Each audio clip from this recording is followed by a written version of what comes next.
I'm Steve Brydge, owner of BrydgeWorks waterjet. We started out waterjet cutting primarily to cut stained glass because my wife is a stained glass artist, and it evolved into cutting other materials like metal, ceramic tile, porcelain, that type of thing.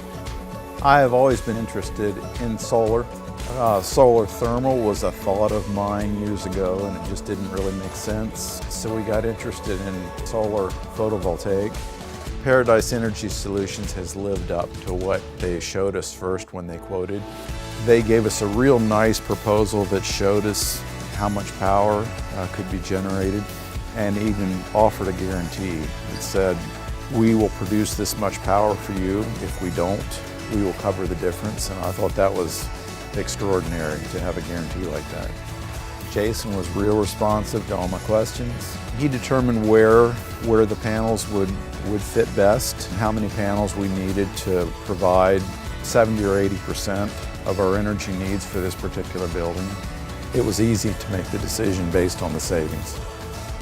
It really is fun to go out and see whether the meter's running backwards or not, and to see what the production is at any given time. Well, our experience has been positive enough with Paradise. I would definitely say they're a company to consider strongly.